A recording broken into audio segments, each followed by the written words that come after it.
Man, like, how's it going? Pretty good. Pretty good. Cool, man. I mean, As it's, good as it can be, right? yeah, right? Well, thanks so much for being down to do this. Yeah, man. So we've played together like a handful of times and stuff, but I didn't really know that you wrote your own stuff too. Yeah, I've dabbled in different things, and I've played so many different styles of music, and I've tried to write for so many different styles too, and I think maybe that's why I don't showcase my music that often. I guess I kind of I kind of feel like I haven't quite mastered one particular style yet. So, if anything, writing is just a good creative outlet more than anything Absolutely. for me. How recently did you write that tune? I wrote that one a couple weeks ago. I was just thinking about it. I have to admit that a lot of my songs that I've written are are more ballads, a little bit darker, and I thought, gosh, I kind of want to have something a little bit happier, more upbeat. Yeah, well, I really dug the groove.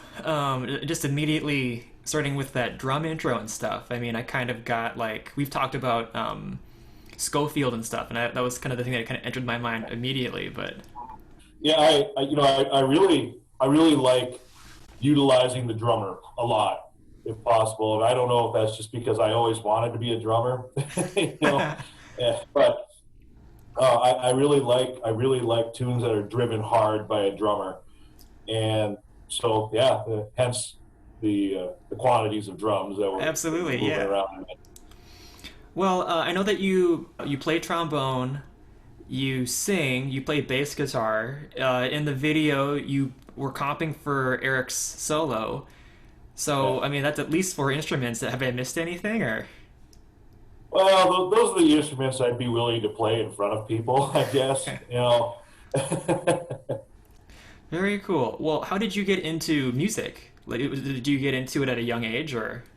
Yeah, you know, when I was a little kid, I liked listening to music and I liked singing along with the radio, and you know that was that.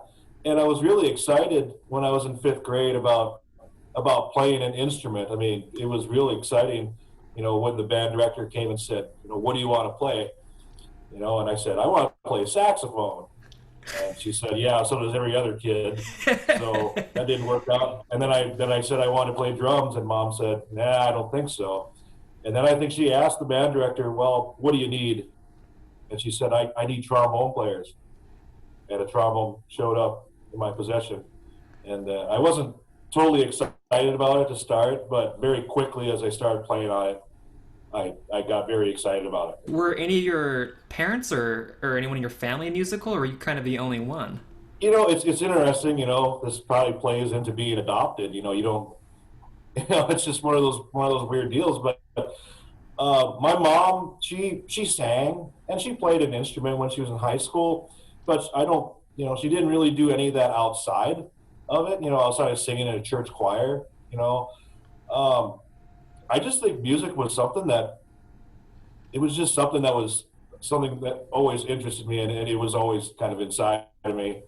And I don't really have a profound answer to that question, except that it's just always been something that's been a big part of my life, even before I played an instrument, I really think. What inspires you to write music? Well, you know, I've always told people that performing music and writing music is an expression of what you're thinking about. You know, as an expression of something that you've seen, as an expression of something that's impacted you. You know, it can be something positive and something negative. I mean, it could be any of those things. You know, that's the great thing about when you sit down with a piece of manuscript paper and you start writing and you're sitting with the piano or whatever instrument. It's like your canvas right there, you know, and you know, you just gotta pour out what you're thinking about. I can't paint to save my life, but I have to believe that it's the same sort of concept, you know. And I mean, for me, writing has just been a really good way to express thoughts, or even kind of let things go, you know, Sure. when things are really heavy. So I was gonna say that's kind of part of when I wrote that tune just a couple of weeks ago that we performed. You know, I was thinking to myself, the message behind it was, uh, we're going through hard times right now, but we can get through it.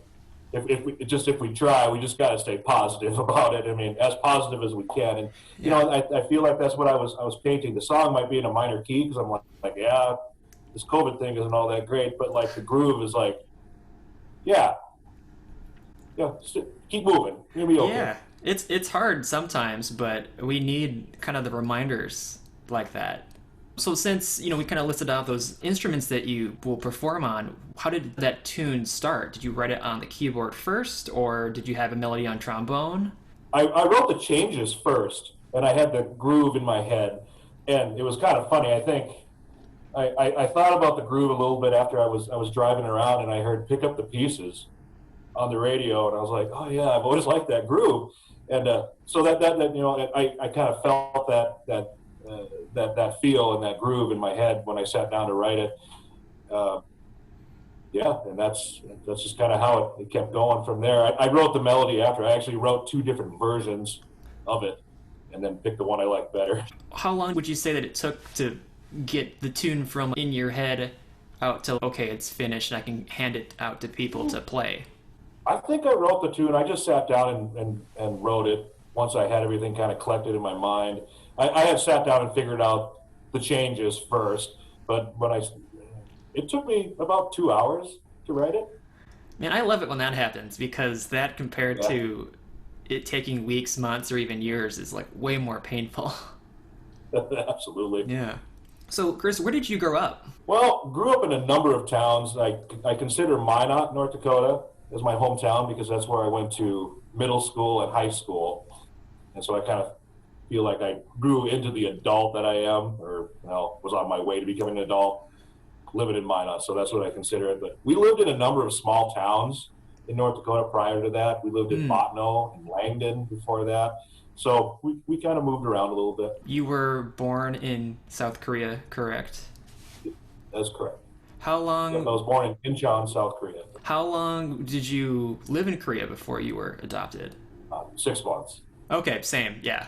So it's a very brief time period. So what was it like growing up in Minot? Growing up in Minot was okay. It was one of the bigger cities in the state. And there was there were yeah, of course North Dakota is all primarily a white state for the most part, but at least there was some culture in there.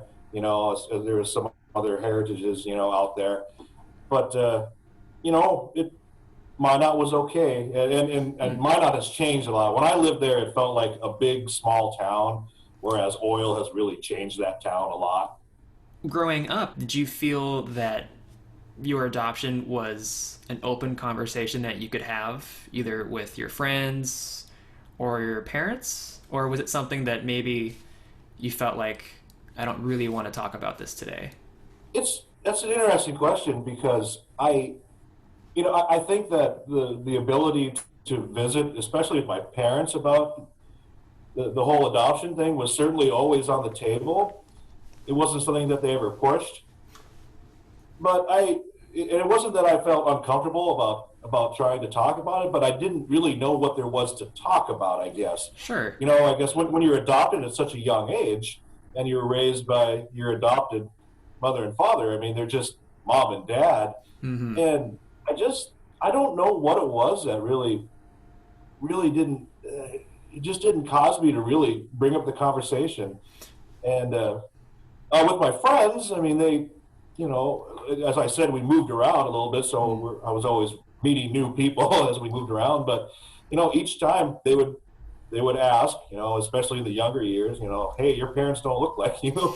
And I'm like, yeah, I'm adopted, and nobody seemed to really ask any questions about it. It just, it's really interesting. When I look back at it now, I'm kind of surprised that people didn't question more about You did band in school, and so what made you ultimately decide to go and pursue it further? it. I had big dreams. When I went to Minot and I started up in high school there, we had this absolutely great band director in my 11th and 12th grade years in particular, and and I instantly wanted to be him. I wanted to teach music, and I wanted to teach music at that school. I always said I'm going to come back and take over his job and whatever, because he really drove me to continue playing, and not just because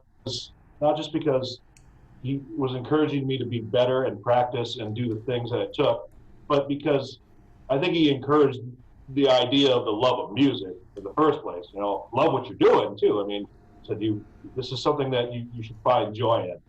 and he put me through a lot of stuff. He got me into big band, and started playing the jazz band, um, and that's where I started branching out to other instruments. I picked a piano by ear in Mm. high school, and I picked a bass at the very tail end of high school, and I, I always thought to myself, I always thought I was going to be a teacher at that particular time.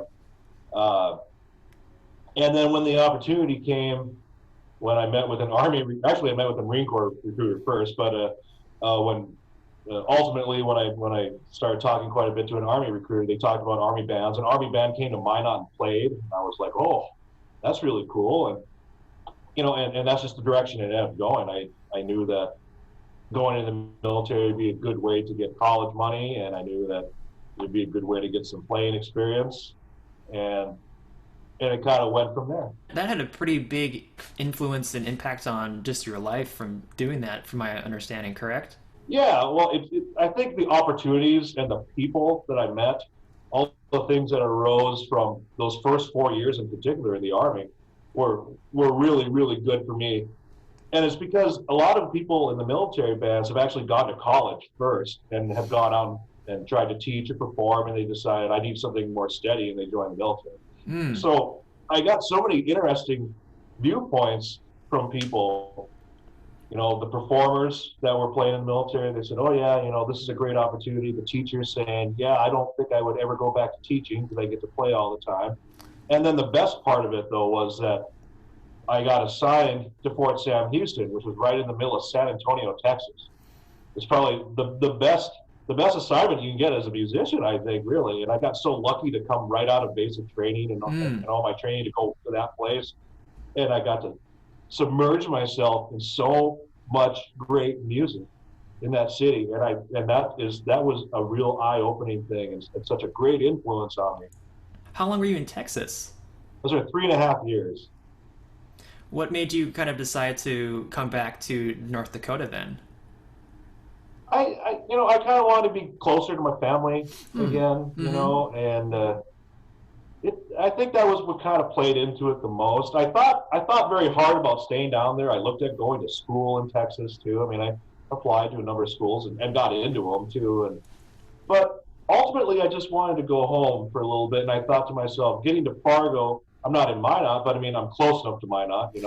Mm-hmm. And if I decide I want to go back to Texas later, I can go back to Texas. That's Right. fine. It'll probably still So be there.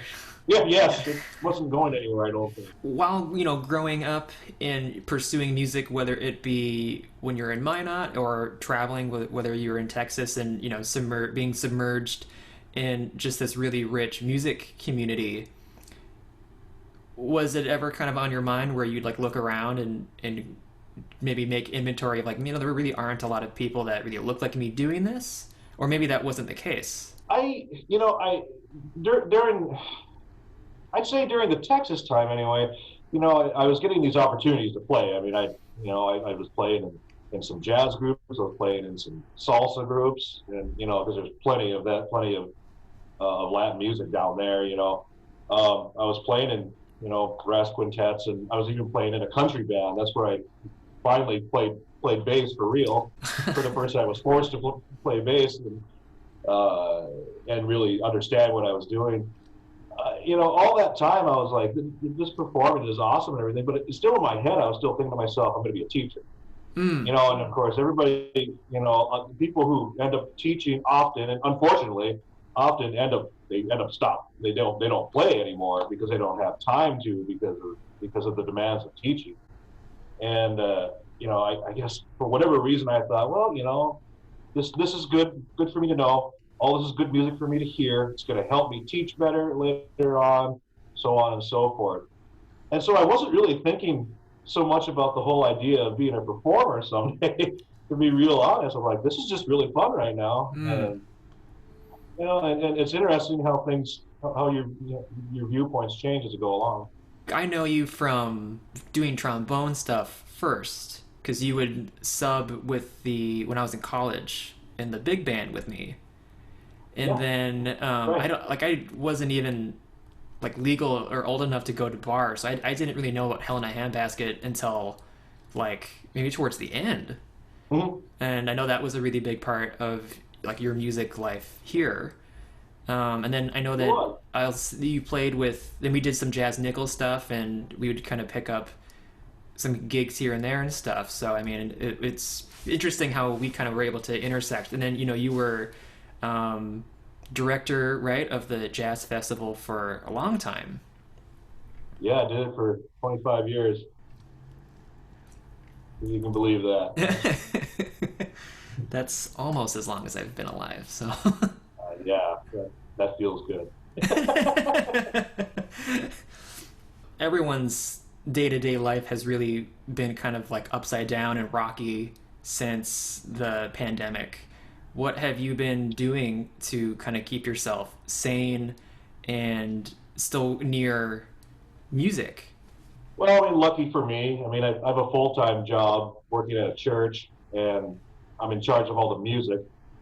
And so even through the pandemic and the different forms that our worship services have taken, we've still had music. I mean, at certain times, it was just me playing piano and singing. For a while, we were doing a very small band, but I was still playing, and Mm-hmm. you know, lucky for me, this is a consistent thing for me. That our church didn't shut down completely. I mean, ended up going to a drive-through service situation, but we were still doing music, Mm. and still performing. And so that's been a lifesaver, and I've been doing more music for the church, actually, to be real honest, because we've been doing so many virtual offerings and Mm. things on our social media, to really stay connected to people. And so I've been doing these songs of the day situations where I perform 2 or 3 songs.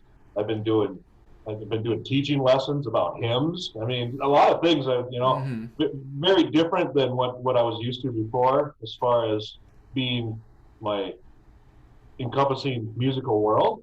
But it still kept me playing, and there have been a few gigs, here and there, not very many, but there have been a few here and there. And I mean, I'm happy if I can make some music each day, and I'm able to do that. Yeah. That'll keep me afloat. Well, I think the live stream aspect has been a thing that I think all of us have kind of dipped our toes in, and I think once you kind of get over the initial learning curve and getting used to playing for a completely empty room, it's kind of Yeah, fun and it is kind of freshen things up. yeah, it is hard, and I definitely get that.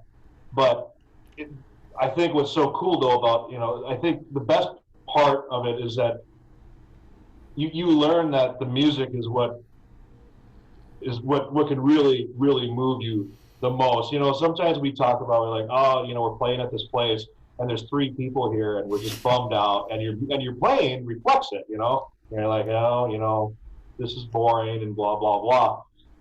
But I think it makes you realize that you're playing music. Yeah, you're playing for a crowd, or you're playing for the people that are there, but you're playing the music for you too. And the music should be moving you just as much as it's moving the people you're playing for. And I think that's been kind of a cool thing that I've realized over this last handful of months. It's just it's like this funny realization. Do you think there's something missing in conversations when it comes to adoption? I'm not I'm not really sure. Again, I kind of return to the whole idea that it's never been a gigantic discussion point for me, Mm-hmm. and I think it's just my circumstance or whatever. But I mean, I think it's great to talk about it if that's the topic that comes up, certainly. And if Mm-hmm. anybody brought it up, I would talk about it. But I had such limited knowledge, I guess. Sure. Really, I was adopted so young, uh, and it's just one of those things. I was raised by my mom and my dad, and I guess that's just who that is my mom and dad, I guess. Sure. So I certainly would say, I mean, I don't think it's right to suppress the whole thing, though. That's for sure. I mean, I know some people that like they just don't want to talk about it, and I don't know if I think that's healthy. Right. That's for sure. Yeah, I think that if the conversation like wants to happen, then hopefully someone, you'd feel safe to have the combo. But if you feel forced into it, then it's not a good place to be either. Right. Yeah, just like really any other topic. I mean, but yeah. Have you ever been back to Korea?